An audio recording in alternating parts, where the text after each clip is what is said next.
नमस्कार मित्रों, स्वागत है आपका एक बार फिर से इजी क्लासेज के ऑनलाइन प्लेटफॉर्म पर। उम्मीद करता हूं आप घर पर स्वस्थ होंगे और अपनी तैयारी को पूरा समय दे रहे होंगे। इजी क्लासेज के इस प्लेटफॉर्म पर विद्यार्थी हित को ध्यान में रखते हुए सभी प्रकार की विषय वस्तु की ऑनलाइन घर बैठे फ्री क्लासेज आपको उपलब्ध करवाई जा रही है। इसका अधिक से अधिक लाभ उठाएं। अपना बिंदु चल रहा था मित्रों मौलिक अधिकार या फंडामेंटल राइट्स। मैंने आपको कल बताया था मौलिक अधिकार में अनुच्छेद 12 और अनुच्छेद 13। अनुच्छेद 12 के बारे में अपन ने जाना था कि अनुच्छेद 12 में राज्य शब्द को परिभाषित किया गया है। राज्य शब्द की परिभाषा अनुच्छेद 12 के अलावा मित्रों और कहां पर की गई है तो संविधान का भाग 4 जिसमें नीति निर्देशक तत्वों की व्यवस्था है उसमें जो अनुच्छेद 36 है उसमें भी राज्य शब्द को परिभाषित किया गया है। तो भाग 3 और भाग 4 के एक एक अनुच्छेद 12 और अनुच्छेद 36 में राज्य शब्द की परिभाषा का उल्लेख किया गया है। मित्रों अपन पढ़ रहे थे अनुच्छेद 13। मैंने आपको बताया था कि प्रारंभ में या मूल संविधान में जो अनुच्छेद 13 था उसमें 3 धाराएं थी, 3 सेक्शन थे। आज वर्तमान में अनुच्छेद 13 में 4 धाराएं हैं और अंतिम धारा आपको बताई थी हमने 24वें संविधान संशोधन 1971 के द्वारा जोड़ी गई थी। आपको बताया था अनुच्छेद 13 जो है उसे संविधान का सबसे महत्वपूर्ण अनुच्छेद कहा जाता है। भारतीय संविधान के किसी भी अनुच्छेद में न्यायिक पुनरावलोकन प्रक्रिया का उल्लेख नहीं है, लेकिन ऐसा कौन सा अनुच्छेद है जो न्यायिक पुनरावलोकन की प्रक्रिया को आधार प्रदान करता है? वो अनुच्छेद मित्रों कौन सा था? अनुच्छेद 13। तो आज अपन विस्तार से चर्चा करेंगे कि अनुच्छेद 13 की जो 4 धाराएं हैं उसमें किस प्रकार की व्यवस्था का उल्लेख है। तो ध्यान से समझे मित्रों। अनुच्छेद जो 13 था, इस अनुच्छेद 13 में कल अपन ने जाना था कि इसमें जो धाराएं हैं उन धाराओं की संख्या कितनी है मित्रों? 4। आज अपन एक एक धारा की विस्तार से चर्चा करते हैं। तो पहली जो धारा है उसको अपन नाम देंगे अनुच्छेद 13(1) और इधर अपन बात कर लेते हैं अनुच्छेद 13(2). मैंने इन दोनों को एक साथ क्यों लिखा है? क्योंकि ये दोनों एक दूसरे की पूरक है। अनुच्छेद 13(1) और अनुच्छेद 13(2) दोनों एक दूसरे की क्या है? पूरक। पूरक कैसे है मित्रों? तो उसको अपन जानने का प्रयास करते हैं। अनुच्छेद 13(1) और अनुच्छेद 13(2) को एक दूसरे का पूरक माना गया है। पूरक मानने का रीजन क्या है? अनुच्छेद 13(1) कहता है 26 जनवरी 1950 से पहले की विधियां।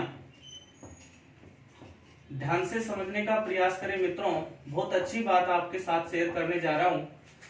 26 जनवरी 1950 जिस दिन भारत का संविधान लागू हो गया था, पूर्ण रूप से भारत का संविधान लागू हो गया था, 26 जनवरी 1950 से पहले की जो विधियां हैं, या इसको अपन मित्रों नाम दे सकते हैं क्या? कानून।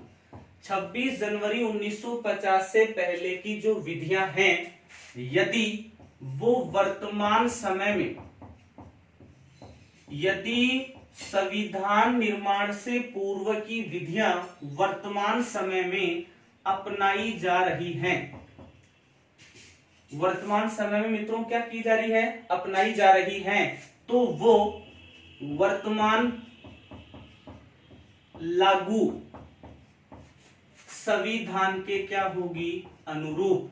और यदि वो अनुरूप नहीं होगी तो मित्रों उस धारा को क्या मान लिया जाएगा? शून्य मान लिया जाएगा।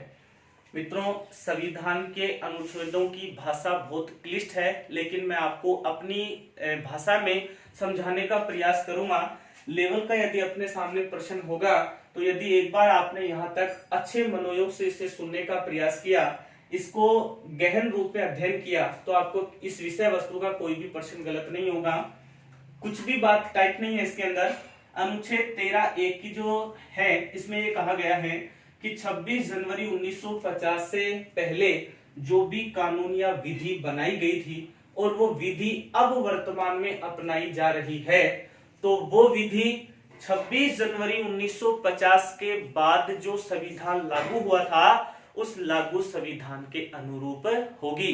यदि वो अनुरूप नहीं है तो उसे शून्य मान लिया जाएगा। या अपन इसे और लैंग्वेज में कैसे समझ सकते हैं, तो आप सीधा सा बिंदु याद रखना मित्रों कि जो संविधान निर्माण के पूर्व की विधियां हैं, यदि वो वर्तमान मौलिक अधिकारों का करती है क्या, अतिक्रमण, तो जहां तक अतिक्रमण करती है वहां तक उस धारा को या उस कानून को क्या मान लिया जाएगा, शून्य। ये आप ध्यान रखें। 26 जनवरी 1950 के पहले के जो कानून हैं जो आज वर्तमान में अपनाए जा रहे हैं, तो वो वर्तमान लागू संविधान, मतलब जो 26 जनवरी 1950 के बाद लागू हुआ तो वर्तमान संविधान के अनुरूप ही होगी। यदि वो वर्तमान संविधान के अनुरूप नहीं है तो उनको शून्य मान लिया जाएगा। ये बात कहता है मित्रों अनुच्छेद कौन सा, 13(1). अब अपन ने अभी बताया कि अनुच्छेद 13(1) और अनुच्छेद 13(2) दोनों एक दूसरे के क्या हैं, पूरक। पूरक कैसे हैं, तो यहां से मित्रों अपने को पता चलेगा। अनुच्छेद 13(2) कहता है 26 जनवरी 1950 के बाद जो भी कानून बने हैं, मित्रों यहां पर अंतर समझने का प्रयास करें। यहां पर है 26 जनवरी 1950 से पहले के कानून, यहां पर है 26 जनवरी 1950 के बाद के कानून। 26 जनवरी 1950 के बाद कोई भी कानून यदि बना है और यदि वो बनाया हुआ कानून मौलिक अधिकारों का करता है क्या, अतिक्रमण, तो उस कानून को मित्रों मान लिया जाएगा, क्या मान लिया जाएगा, शून्य। इसका मतलब ये होता है कि अनुच्छेद 13(2) में ऐसा कोई भी कानून यदि सरकार ने बनाया है और उस कानून से यदि मौलिक अधिकारों का उल्लंघन होता है, मौलिक अधिकारों का अतिक्रमण होता है, तो जो न्यायपालिका है वो न्यायपालिका उसके लिए कर सकती है मित्रों, क्या कर सकती है, न्यायिक समीक्षा। इसका लेटेस्ट उदाहरण अपन देख सकते हैं। अभी जो विवाद चल रहा है वो विवाद मित्रों क्या है, CAA, सिटीजनशिप अमेंडमेंट एक्ट। आपको बताया था हमने सिटीजनशिप अमेंडमेंट एक्ट जो है उस एक्ट का बहुत अधिक विरोध किया गया। क्यों विरोध किया गया, क्योंकि उस अधिनियम जो बनाया गया है वर्तमान सरकार के द्वारा उसमें नागरिकों के मौलिक अधिकारों के उल्लंघन की क्या की गई है मित्रों, व्यवस्था। मौलिक अधिकारों का उल्लंघन उसमें दर्शाया गया, हालांकि वो किसी प्रकार का उसमें मौलिक अधिकारों का हनन नहीं है, लेकिन अनुच्छेद 13(2) को आधार मानकर सर्वोच्च न्यायालय में CAA के खिलाफ मित्रों क्या की गई है, पिटीशन लगाई गई है या अपील की गई। तो दोनों के बारे में ध्यान रखेंगे। 13(1) में संविधान निर्माण से पहले की विधियां, 13(2) में संविधान निर्माण के बाद की विधियां। दोनों का अर्थ आप ये जानो, चाहे संविधान निर्माण के पहले की विधि हो चाहे संविधान निर्माण के बाद की विधि हो, यदि वो मौलिक अधिकारों में किसी भी प्रकार का उल्लंघन करती है, मौलिक अधिकारों का हनन करती है, तो मित्रों उनको शून्य मान लिया जाएगा। ये दोनों बात करते हैं अनुच्छेद 13(1) और अनुच्छेद 13(2). उम्मीद कर रहा हूं आपको ये बिंदु अच्छे से समझ में आया होगा। आप निरंतर मेरा साथ देंगे, अंत तक वीडियो को देखते रहेंगे, तब आपको प्रत्येक कंसेप्ट याद हो जाएगा, फिर आपको किसी भी प्रकार की समस्या का सामना नहीं करना पड़ेगा। तो एक बार यहां तक का स्क्रीनशॉट लीजिए, फिर अपन आगे की चर्चा करते हैं।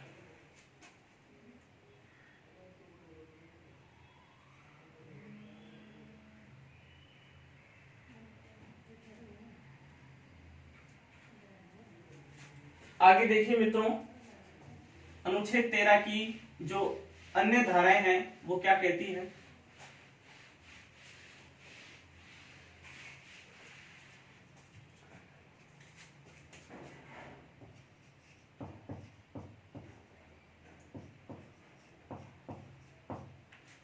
अनुच्छेद 13 की जो अगली धारा है उस अगली धारा को अपन ने नाम दिया मित्रों धारा 13(3) या अनुच्छेद 13 की जो धारा 3 है उसमें क्या व्यवस्था है?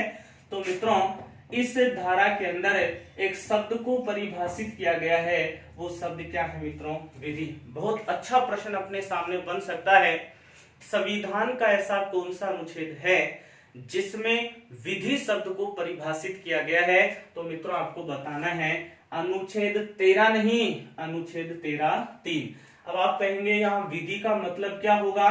तो विधि का मतलब क्या होता है मित्रों, उसको अपन जानते हैं। तो एक तो संसद और एक विधान मंडल।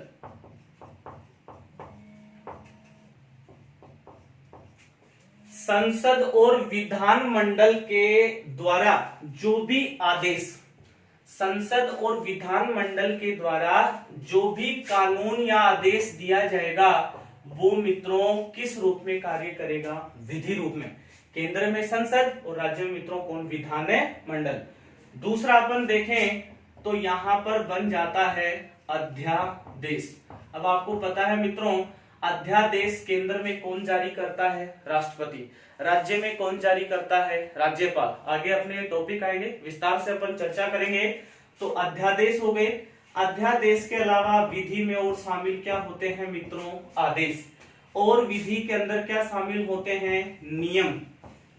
नियम के साथ साथ क्या शामिल होते हैं मित्रों? विनियम।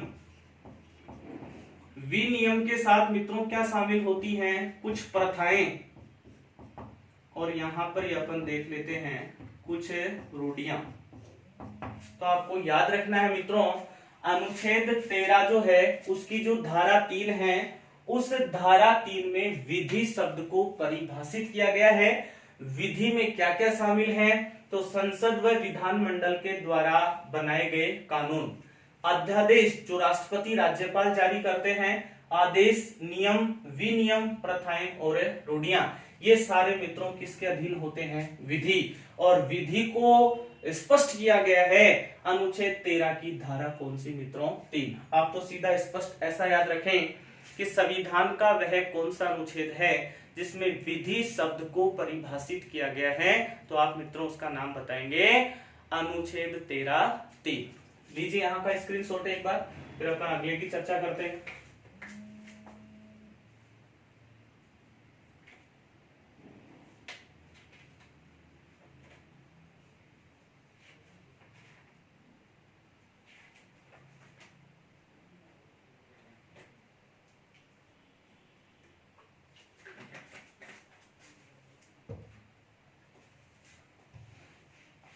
अगला जो अनुच्छेद अपन देखेंगे मित्रों वो बहुत महत्वपूर्ण है।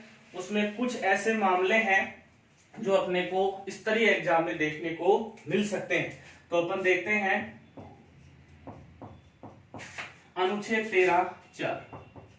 ध्यान से समझने का प्रयास करना और उम्मीद कर रहा हूं आपको ये बिंदु पढ़ाते ही समझ में आ जाएगा।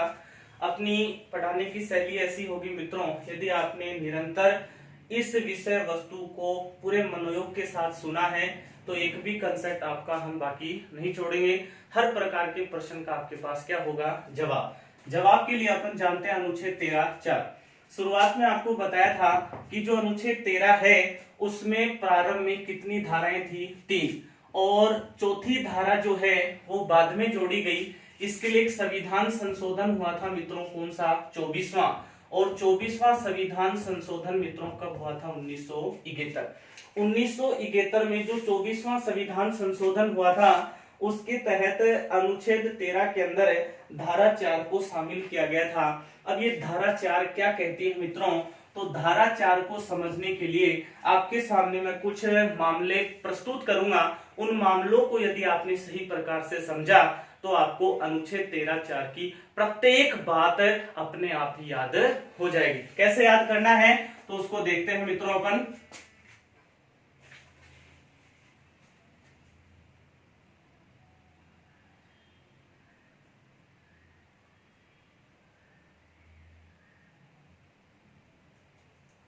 क्या है मित्रों उसको देखने का प्रयास करते हैं। तो अनुच्छेद 13(4) के अंदर आपको याद रखना है, इसके अंदर सर्वोच्च न्यायालय ने एक निर्णय दिया था। और सर्वोच्च न्यायालय ने क्या निर्णय दिया कि जो संसद है ध्यान से समझना मित्रों, सर्वोच्च न्यायालय का निर्णय आया इस संविधान संशोधन के तहत कि जो संसद है वो भाग 3 या मूल अधिकारों सहित किसी भी भाग में कर सकती है। क्या कर सकती है मित्रों? संशोधन। संसद मूल अधिकारों सहित किसी भी भाग में संशोधन कर सकती है, ऐसा हमें प्रमाण मिलता है मित्रों कौन से अनुच्छेद में? 13(4). अब इस बात को अपन कैसे क्लियर करें, कैसे इसका समाधान ढूंढें, तो उसके लिए आपको मेरा एक फॉर्मूला या एक मैं कुछ मामले आपके सामने रखने जा रहा हूं, उससे अपने को ये बात क्लियर हो जाएगी कि 13(4) में किस प्रकार का निर्णय क्यों दिया गया था। तो मित्रों आप याद रखें, शंकरी प्रसाद बनाम भारत संघ मामला 1951। शंकरी प्रसाद बनाम भारत संघ का जो मामला है मित्रों वो कब का है? 1951। अब ये क्या है तो उसके लिए आप समझने का प्रयास करें। आपको पता है संसद ने पहला संविधान संशोधन किया था मित्रों कब? 1951। प्रथम संविधान संशोधन 1951 के द्वारा संसद ने एक अधिनियम बनाया था। अधिनियम का नाम था मित्रों भूमि सुधार अधिनियम। भूमि सुधार अधिनियम के तहत संविधान में मित्रों कौन सी अनुसूची जोड़ दी गई? 90। कुछ भी टिपिकल नहीं, आप पूरी एक कहानी के माध्यम से आपके सामने प्रस्तुत कर रहा हूं। पहला संविधान संशोधन हुआ था 1951 में, जिसमें सरकार ने भूमि सुधार अधिनियम को जोड़ा और इसको शामिल कर दिया कौन सी अनुसूची मित्रों? 90 अनुसूची। भूमि सुधार अधिनियम जो है, इस अधिनियम के तहत किसी भी व्यक्ति की जो निजी संपत्ति है या जो जमीन है, उस जमीन को सरकार कर सकती थी अपने क्या? अधीन। जैसे ही संपत्ति को सरकार ने अधीन करने का एक कानून बनाया, तो इससे जो संपत्ति का अधिकार था उस संपत्ति के अधिकार का होने लगा मित्रों, क्या होने लगा? शोषण। जैसे संपत्ति के अधिकार का शोषण होने लगा तो न्यायालय में अनेक प्रकार के मामले रखे गए। मतलब न्यायालय में इस कानून के विरुद्ध बहुत अधिक मामले भेजे गए। अब जैसे न्यायालय में अधिक मामले आए तो एक पिटीशन, एक अपील रखी गई थी सर्वोच्च न्यायालय में। उस अपील का नाम था मित्रों शंकरी प्रसाद बनाम भारत संघ मामला 1951। सीधा प्रश्न बन गया, ये जो मामला है उसका संबंध किस संविधान संशोधन से है? 24वां संविधान संशोधन 1971। कौन से अनुच्छेद से है? अनुच्छेद 13। अनुच्छेद 13 की कौन सी धारा है मित्रों? 4। क्या था इसमें? शंकरी प्रसाद बनाम भारत संघ मामले में सर्वोच्च न्यायालय में एक अपील की गई और उस अपील में यह कहा गया कि ये जो प्रथम संविधान संशोधन है, जिसके माध्यम से सरकार ने भूमि सुधार अधिनियम बनाया है, इस भूमि सुधार अधिनियम से संपत्ति के अधिकार का क्या हो रहा है मित्रों? शोषण हो रहा है। ऐसा उस पिटीशन में लिखकर सर्वोच्च न्यायालय के समक्ष रखा गया, लेकिन सर्वोच्च न्यायालय ने उस पिटीशन को, उस अपील को खारिज कर दिया और उसमें एक बात जोड़ी, अपना एक निर्णय दिया। और निर्णय क्या दिया कि जो संसद है वो किसी भी प्रकार के भाग में, संविधान के किसी भी भाग में संसद क्या कर सकती है? संशोधन। और मित्रों संशोधन करेगी कौन से अनुच्छेद के तहत? 368। अनुच्छेद 368 के तहत जो संसद है वो किसी भी भाग में संशोधन कर सकती है। जैसे ही सर्वोच्च न्यायालय ने ऐसा निर्णय दिया तो शंकरी प्रसाद बनाम भारत संघ जो मामला रखा गया था, उस मामले को सर्वोच्च न्यायालय ने अपने निर्णय से मित्रों क्या कर दिया? खारिज। तो प्रश्न यहां से क्या क्या बने? तो प्रश्न पहला बनता है अनुच्छेद 13(4) कौन से संविधान संशोधन द्वारा जोड़ा गया? 24वां संविधान संशोधन 1971। इसमें क्या व्यवस्था की गई? तो इसमें व्यवस्था की गई कि संसद जो है वो संविधान के किसी भी भाग में क्या कर सकती है? संशोधन। सभी प्रकार के भागों में संसद क्या कर सकती है? संशोधन। जैसे इस प्रकार का निर्णय आया तो उससे पहले कि आपको एक मामला याद रखना है। शंकरी प्रसाद बनाम भारत संघ मामला था 1951 का। यह मामला रखा गया सर्वोच्च न्यायालय में। किस अधिनियम के विरुद्ध रखा गया? भूमि सुधार अधिनियम। भूमि सुधार अधिनियम का संबंध कौन सी अनुसूची से है? 9वीं। और भूमि सुधार अधिनियम को प्रथम संविधान संशोधन 1951 के द्वारा लागू किया गया। मित्रों, जैसे ही ये संविधान संशोधन के माध्यम से ये कानून बना तो सरकार ने लोगों की जमीन को, जो उनके पास अतिरिक्त जमीन थी, उनकी आजीविका पूर्ण हो जाए उसके बाद भी उनके पास बहुत अधिक संपत्ति थी, उस संपत्ति को सरकार ने अपने अधीन करने का कानून बनाया। जैसे ही संपत्ति को अपने अधीन करने का कानून सरकार ने बनाया तो इस अधिनियम के तहत ये कहा गया कि ये तो संपत्ति के अधिकार का क्या है? शोषण है। और इसी को आधार बनाकर वो मामला रख दिया कहां पर? सर्वोच्च न्यायालय। लेकिन सर्वोच्च न्यायालय ने उस पिटीशन अपील को खारिज कर दिया और ये कहा कि संसद अनुच्छेद 368 के तहत संविधान के किसी भी भाग में संशोधन कर सकती है। उम्मीद कर रहा हूं मित्रों आपको शंकरी प्रसाद बनाम भारत संघ मामला 1951 अच्छे प्रकार से समझ में आया होगा। एक बार आप इसका स्क्रीनशॉट लें, फिर मैं आपको आगे की बात बताता हूं।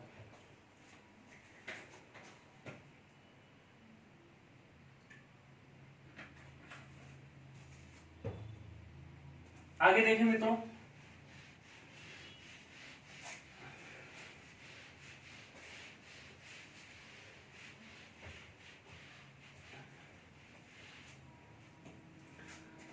आगे एक मामला आपको याद रखना है मित्रों, सज्जन सिंह बनाम राजस्थान राज्य मामला। और मित्रों ये कब का है? 1965। बहुत अच्छा प्रश्न है। सज्जन सिंह बनाम राजस्थान मामले का जो शुरुआत है या उसको सर्वोच्च न्यायालय में कब रखा गया था? 1965। अब ये सज्जन सिंह बनाम राजस्थान राज्य जो विवाद है, जो मामला था, उसका भी उद्देश्य यही था कि वो 9वीं अनुसूची में जो भूमि सुधार अधिनियम बनाया गया है, जिसके माध्यम से सरकार किसी भी व्यक्ति की संपत्ति को कुर्क कर रही थी, संपत्ति को अधिग्रहित कर रही थी, संपत्ति को अपने अधीन कर रही थी, उसके खिलाफ पिटीशन न्यायालय में जारी की गई। लेकिन जिस प्रकार सर्वोच्च न्यायालय ने शंकरी प्रसाद बनाम भारत संघ 1951 के मामले में अपना निर्णय दिया था कि संसद किसी भी भाग में अनुच्छेद 368 के तहत क्या कर सकती है? संशोधन। ऐसा का ऐसा हूबहू निर्णय सर्वोच्च न्यायालय ने कौन से मामले में दिया? सज्जन सिंह बनाम राजस्थान राज्य मामला, जो कब का है मित्रों? 1965 का।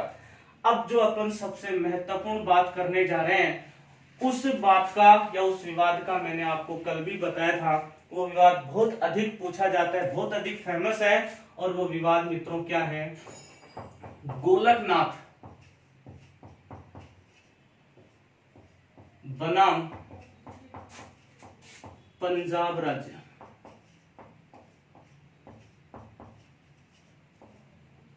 उन्नीस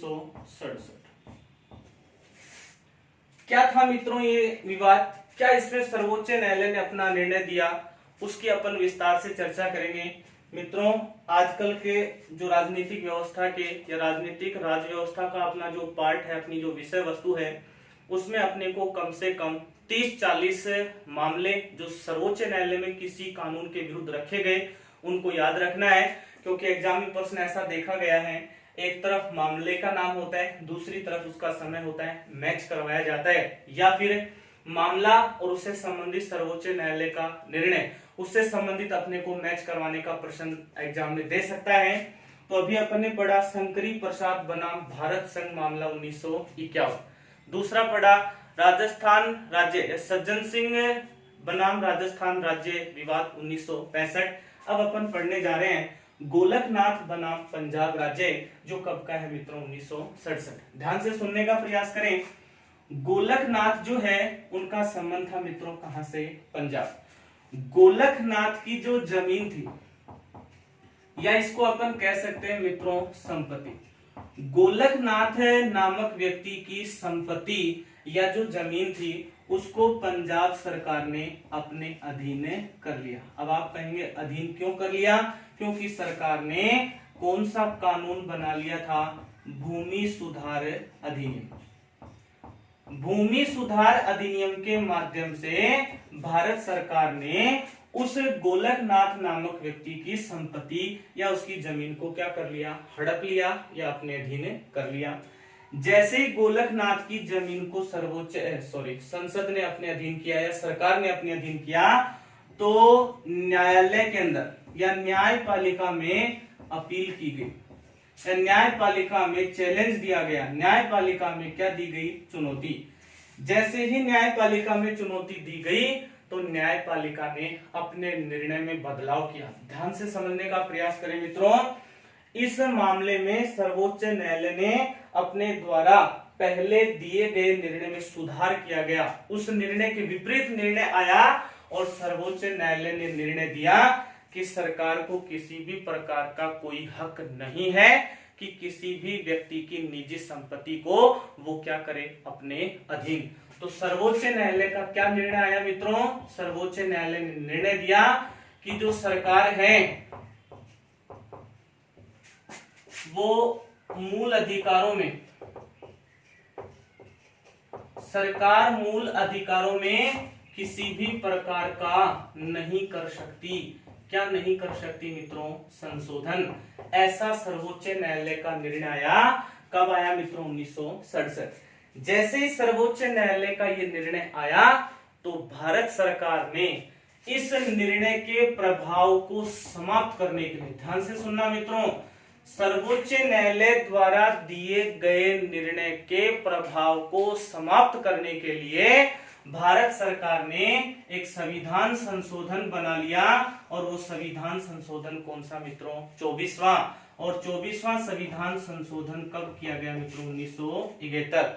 आपको मैं बार बार बता रहा हूं, कोई भी संविधान संशोधन किसी सरकार के द्वारा बनाया गया है तो उसके पीछे सबसे बड़ा कारण था सर्वोच्च न्यायालय के द्वारा दिए गए निर्णय के प्रभाव को समाप्त करना। जैसा अपन देख रहे हैं, गोलकनाथ बनाम पंजाब राज्य विवाद 1967 के मामले में सर्वोच्च न्यायालय ने निर्णय दिया था कि भारत सरकार जो है या सरकार के पास ऐसा कोई अधिकार नहीं है कि वो मूल अधिकारों में क्या करे? संशोधन। ऐसा वो बिल्कुल नहीं करेगी। क्यों नहीं करेगी? क्योंकि जो मूल अधिकार हैं वो क्या है? अस्थायी है और वो क्या है? श्रेष्ठ है। यहां पर मित्रों जो मूल अधिकार हैं वो क्या है मित्रों? स्थिर हैं और क्या है? श्रेष्ठ। ऐसा सर्वोच्च न्यायालय ने अपना निर्णय दिया। जैसे ही सर्वोच्च न्यायालय का ऐसा निर्णय आया तो सरकार ने 24वें संविधान संशोधन के तहत अनुच्छेद 13 में 4 नंबर की धारा को जोड़ा और उस 4 नंबर की धारा के तहत एक कानून बनाया गया। वो कानून क्या था कि संसद के पास ये अधिकार होता है कि वो मूल अधिकारों सहित किसी भी भाग में अनुच्छेद 368 के तहत कर सकती है मित्रों। क्या कर सकती है? संविधान संशोधन। और सबसे बड़ा फैसला, इसी संशोधन के माध्यम से जो संशोधन की प्रक्रिया है, इस संशोधन की प्रक्रिया की नहीं होगी, क्या नहीं होगी मित्रों? न्यायिक समीक्षा। कि इसकी न्यायपालिका द्वारा न्यायिक समीक्षा नहीं की जाएगी। जो अनुच्छेद 13(3) में विधि शब्द था, उस विधि शब्द में संशोधन की प्रक्रिया को लागू नहीं किया गया। इसी प्रकार अनुच्छेद 13 के अंदर 13(4) नामक धारा अस्तित्व में आई, जिसमें यह कहा गया कि सर्वोच्च न्यायालय के द्वारा जो निर्णय दिया गया था गोलकनाथ बनाम पंजाब राज्य विवाद में, उसमें सरकार ने उसके प्रभाव को समाप्त करने के लिए सरकार ने क्या किया? 24वां संविधान संशोधन किया। इसके तहत अनुच्छेद 13 में 4 नंबर की धारा जोड़ी गई। उसमें यह लिखा गया है कि संसद के पास ये अधिकार होता है कि वो भाग 3 के साथ साथ संविधान के अन्य जो भाग हैं उनमें अनुच्छेद 368 के तहत क्या कर सकती है? संशोधन। तो मित्रों अपन ने अनुच्छेद 13 की 4 धाराएं पढ़ी। पहली धारा में आपको बताया संविधान निर्माण से पहले की विधियां। फिर अनुच्छेद 13(2) में बताया संविधान निर्माण के बाद की विधियां। अनुच्छेद 13(3) में बताया कि विधि शब्द की परिभाषा और 13(4) में ये कहा गया है कि संसद अनुच्छेद 368 के तहत संविधान के किसी भी भाग में जिसमें मौलिक अधिकार भी शामिल है क्या कर सकती है, संशोधन। ऐसा हमें प्रमाण मिलता है अनुच्छेद 13 में। अब जो मेरे मित्र छोटे लेवल की तैयारी कर, वैसे तो आजकल की परीक्षा का कोई लेवल नहीं होता है मित्रों, लेकिन फिर भी मैं प्रयास कर रहा हूँ आपको दो प्रकार से मैं पढ़ाऊं। पहले इसका बेस आपको समझाया जाए, फिर और स्तरीय प्रश्न क्या है उसको अपन कैसे अपने रडार में लें उसकी आपके साथ चर्चा कर रहा हूं। तो यहाँ पर मैंने बता दिया था अनुच्छेद 12 और अनुच्छेद 13। पहले बिंदु में आपको यही याद रखना अनुच्छेद 13 में क्या है, तो मौलिक अधिकारों का संरक्षण किया गया है और मौलिक अधिकारों को संरक्षण की जिम्मेदारी किसको दी गई है, सर्वोच्च न्यायालय को। तो अनुच्छेद 13 में मित्रों अपन ने कितनी धाराएं पढ़ी, 4। 3 मैंने आपको मामले बताए। पहला शंकरी प्रसाद बनाम भारत संघ मामला 1951। दूसरा सज्जन सिंह बनाम राजस्थान राज्य विवाद या मामला 1965। और तीसरा था गोलकनाथ बनाम पंजाब राज्य मामला 1967। सीधा प्रश्न देखा गया है गोलकनाथ मामले का संबंध किस राज्य से था, तो अपने को उसका आंसर क्या बताना है, पंजाब। समय पूछ लिया जाए तो मित्रों अपने को बताना है 1967। उम्मीद कर रहा हूं आपको वीडियो पसंद आ रहा होगा। स्तरीय अपन जो इस क्लास को देख रहे हैं, इस बिंदु का स्तर तक जाने का प्रयास कर रहे हैं, वो आपको अच्छी प्रकार से समझ में आ रहा होगा। यदि वीडियो अच्छा लगे तो इसे लाइक करें, कमेंट के माध्यम से अपनी जो भी समस्या है वो हमारे तक पहुंचाएं और अपने मित्रों के साथ लिंक को शेयर करें, चैनल को सब्सक्राइब करें। तो एक बार लीजिए यहाँ का स्क्रीनशॉट, फिर अपन आगे चलते हैं।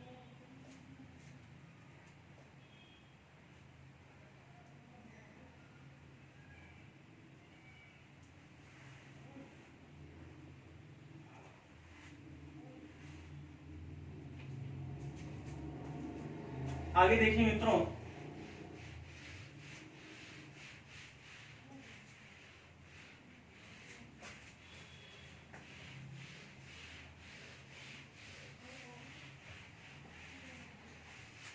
अनुच्छेद 13 जो है, इस अनुच्छेद 13 से संबंधित कुछ मैं आपको और विशेष बातें बताना चाहता हूं। वो विशेष बातें क्या हैं उसको आप ध्यान से सुनेंगे मित्रों। एक तो आप विशेष बात जो है वो विशेष बात क्या होगी मित्रों, एक सिद्धांत आपको याद रखना है, सिद्धांत है पृथक्करण का सिद्धांत।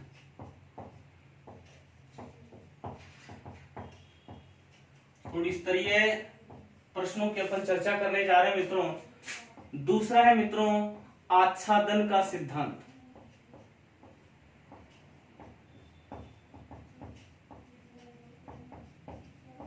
और तीसरा है मित्रों, पहले दो सिद्धांत अपन देख लेते हैं। पहला तो है पृथक्करण का सिद्धांत और दूसरा है आच्छादन का सिद्धांत। इस सिद्धांत को अपन बोलते हैं डॉक्ट्रिन ऑफ सेवराबिलिटी। डॉक्ट्रिन ऑफ सेवराबिलिटी को कहा जाता है मित्रों पृथक्करण का सिद्धांत। डॉक्ट्रिन ऑफ एक्लिप्स उसको कहा जाता है मित्रों आच्छादन का सिद्धांत। और एक होता है doctrine of waiver. Doctrine of waiver जो है उसे बोला जाता है मित्रों कौन सा सिद्धांत, परित्याग का सिद्धांत। अब आप कहेंगे ये क्या नई बातें आपने हमारे साथ शेयर की है, क्या इनका मतलब है, हमें इनका प्रश्न एग्जाम में किस प्रकार मिलेगा। तो आपको प्रश्न इस प्रकार मिलेगा मित्रों, वो डायरेक्ट पूछेगा पृथक्करण के सिद्धांत का संबंध संविधान के कौन से अनुच्छेद से। हमने आपको पहले ही बताया था अनुच्छेद 13 जो है उसे संविधान का सबसे महत्वपूर्ण अनुच्छेद कहा जाता है। क्यों कहा जाता है, क्योंकि इसी पर आधारित है पृथक्करण का सिद्धांत, इसी पर आधारित है आच्छादन का सिद्धांत।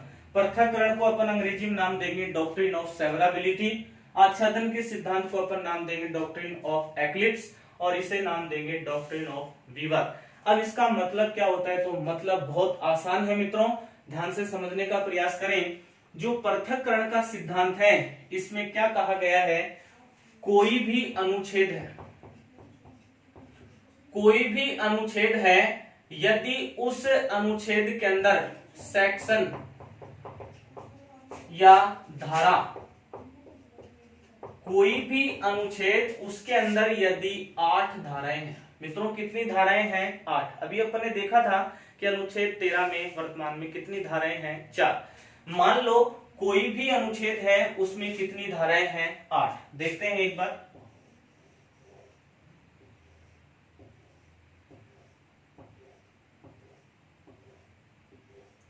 कोई भी अनुच्छेद है उसमें मित्रों कितनी धाराएं हैं 8। मान लो ये कोई भी ए नाम का अनुच्छेद है और इसमें सेक्शन या धाराओं की संख्या कितनी है 8।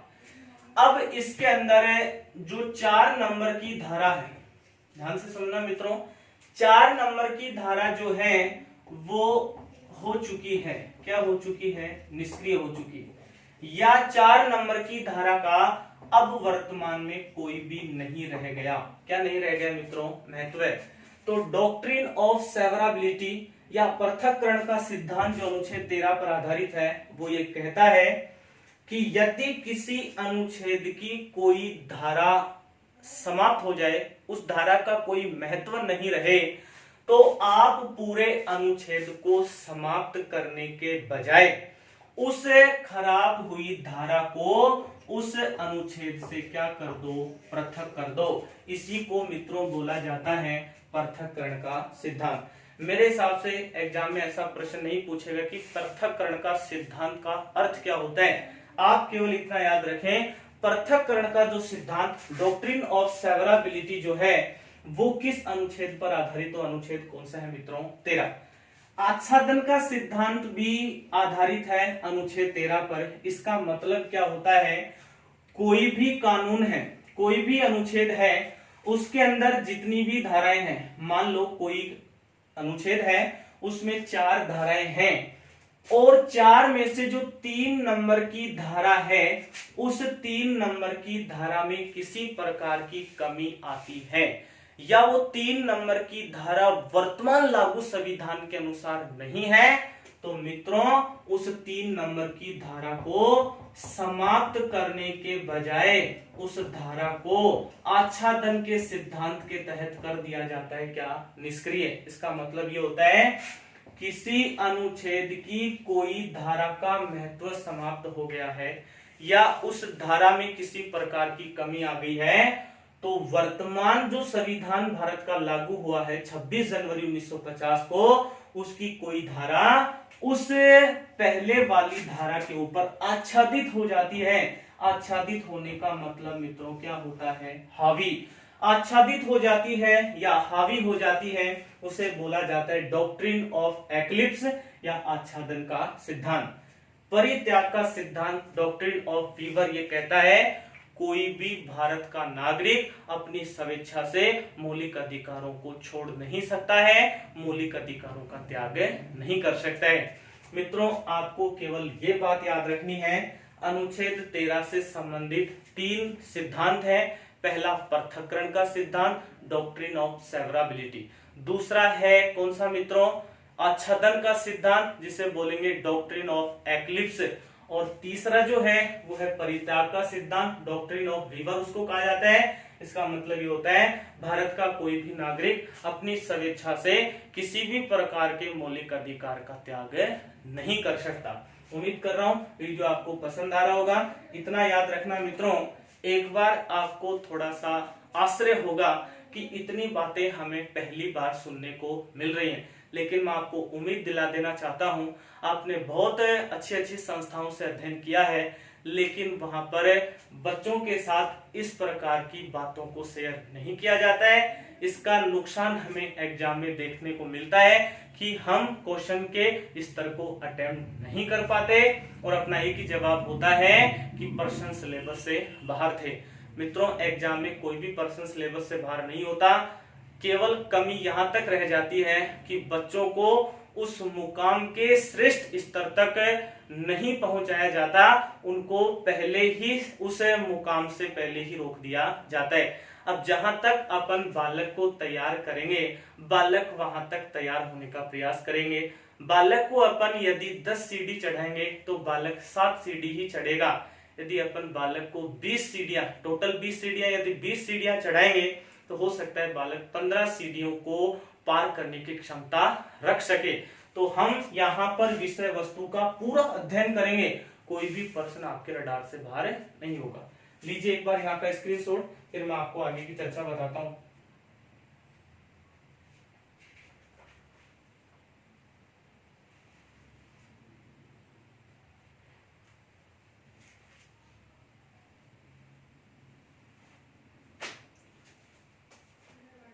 देखिए मित्रों आगे क्या है, अनुच्छेद 12 और 13 के बारे में अपन ने चर्चा की। फिर मैंने आपको बताया था कि पहला जो मौलिक अधिकार है वो अनुच्छेद 14 से शुरू होता है, और पहला जो अधिकार है उसको मित्रों बोला जाता है समानता का अधिकार।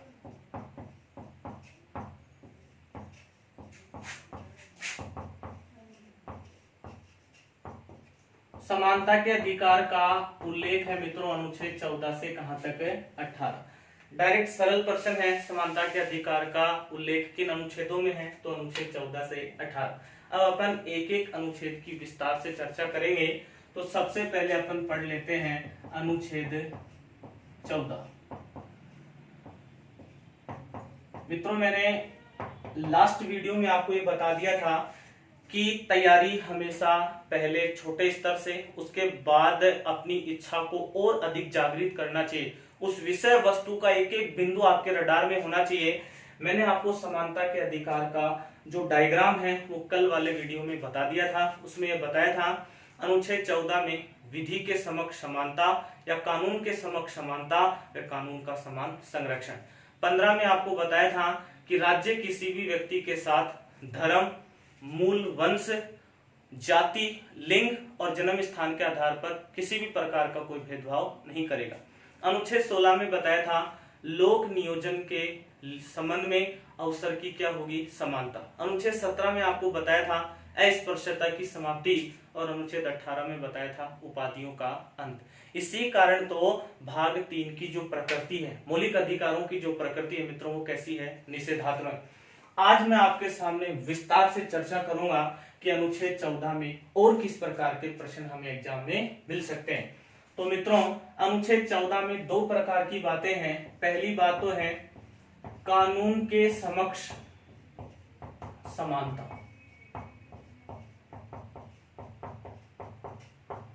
और दूसरी है कानून का समान संरक्षण। इन दो बातों का उल्लेख है मित्रों कौन से अनुच्छेद में, अनुच्छेद 14। अब मैं आपको सरल से स्तरीय प्रश्नों की ओर ले जाते हुए इस विषय वस्तु के बिंदु को पूरी प्रकार से स्पष्ट करने का प्रयास कर रहा हूं। कानून के समक्ष समानता व कानून का समान संरक्षण, ये जो दोनों बातें हैं ये दोनों एक दूसरे की क्या है, पूरक है। दोनों एक दूसरे की क्या है, विपरीत है। दोनों बातें एक दूसरे की पूरक या विपरीत हैं। अब वो कैसे हैं वो मैं आपको बताऊंगा। सबसे पहले आप ये जानो कानून के समक्ष समानता जो व्यवस्था है वो कहां से ली गई है, इंग्लैंड। ऐसा कौन राजनीतिक विचारक था जिसने कानून के समक्ष समानता शब्द का उल्लेख किया था, तो उस विद्वान का नाम है मित्रों A.V. डाइसी। A.V. डाइसी नामक जो विचारक थे उन्होंने एक सिद्धांत दिया था, सिद्धांत था विधि का शासन। विधि के शासन का संबंध है मित्रों कौन से विचारक से, A.V. डाइसी। A.V. डाइसी ने इस कानून के समक्ष समानता के आधार पर ही कहा था क्या, विधि का शासन। अब इसमें क्या बताया गया है मित्रों, कानून के समक्ष समानता का जो बिंदु है वो बिंदु ये कहना चाह रहा है कि कानून के समक्ष प्रत्येक व्यक्ति, प्रत्येक नागरिक, चाहे वो मेल हो चाहे वो फीमेल हो, वो सभी क्या होंगे, समान। अनुच्छेद 14 की पहली लाइन कानून के समक्ष समानता ये उल्लेख करती है कि संविधान के समक्ष व्यक्ति या नागरिक, चाहे वो मेल हो चाहे वो फीमेल हो, वो सभी क्या है, समान। इसी कारण इसे एक कैसी अवधारणा कहा जाता है मित्रों, नकारात्मक। अब आपके मन में एक प्रश्न उठेगा कि इसे क्यों नकारात्मक अवधारणा कहा जाता है, जबकि ये तो सभी नागरिकों के लिए समानता का उल्लेख कर रही है। तो इसलिए कहा जाता है, मान लो कोई भी सरकार के द्वारा भर्ती निकाली जाए, उस भर्ती में मान लो अपन दिल्ली पुलिस की बात कर लें, दिल्ली पुलिस की कोई वैकेंसीज निकाली गई, छात्रों ने रिटर्न पेपर को पास करके फिजिकल तक पहुंचे, तो फिजिकल में ये कानून तो ये कहता है कि चाहे मेल हो चाहे फीमेल हो, दोनों के लिए फिजिकल का एक ही फंडा अपनाना चाहिए। जैसे मान लो वहां पर 1600 मीटर की रेस की जाती है, तो वहां पर समय दिया जाता है लगभग कितने मिनट है, 6 मिनट। तो ये जो अवधारणा है वो नकारात्मक क्यों है? क्योंकि वो ये कहती है कि चाहे मेल हो चाहे फीमेल हो, हर व्यक्ति हर नागरिक उसके साथ कैसा व्यवहार हो, समानता का। अब आप खुद सोच सकते हैं मित्रों, यदि पुरुष और महिला दोनों को 6 मिनट में 1600 मीटर की रेस करने के लिए कहा जाए, तो क्या उस रेस में महिलाएं अपना पर्याप्त प्रतिनिधित्व प्राप्त कर पाएंगी? बिल्कुल नहीं कर पाएंगी। इसी कारण आप देखते हैं कि इसके खिलाफ एक और शब्द जोड़ा गया और वो शब्द था कानून का समान संरक्षण। कानून के समान संरक्षण की व्यवस्था मित्रों कहां से ली गई है? अमेरिका से। और इसमें जो लाइन बोलने जा रहा हूं वो याद रखें। इस लाइन का मतलब क्या होता है? संविधान में ये उल्लेख किया गया है कि जो सरकार है वो समान व्यक्तियों के साथ समान क्या करेगी? व्यवहार। ये लाइन आप याद रखें, समान व्यक्तियों के साथ समान क्या करेगी? व्यवहार। महिला अलग है तो उनको महिला वर्ग के अनुसार समानता का अधिकार हो, जो पुरुष वर्ग है उनको पुरुष वर्ग के साथ समानता का अधिकार हो। मित्रों, लेवल का प्रश्न इस प्रकार पूछ लिया जाता है। अनुच्छेद 14 में उल्लेख है कानून के समक्ष समानता व कानून का समान संरक्षण, दोनों एक दूसरे के क्या है? पूरक। कानून के समक्ष समानता एक ऐसी अवधारणा है नकारात्मक, जो ये कहती है कि कानून जो संसद है या जो संविधान है उसके लिए सभी व्यक्ति क्या है? समान, किसी के साथ कोई भी भेदभाव नहीं होगा। इसके विपरीत धारा जोड़ी गई या प्रावधान किया गया, कानून का समान संरक्षण मतलब समान लोगों के साथ समानता का व्यवहार किया जाए। इस प्रकार का प्रमाण मित्रों कौन से अनुच्छेद में है? अनुच्छेद 14। कौन सा अधिकार है? समानता का अधिकार। उम्मीद कर रहा हूं आपको वीडियो पसंद आया। हम हमारा कर्तव्य पूरा कर रहे हैं, आप अपने कर्तव्य को, मैं बार बार आपको आपका कर्तव्य याद नहीं दिलाऊंगा, आप अपने कर्तव्य को निभाते रहें। संस्था अपने जो उत्तरदायित्व है, जो भी कर्तव्य है, उनका पूर्णता के साथ निर्वहन कर रही है। जय हिंद, जय भारत।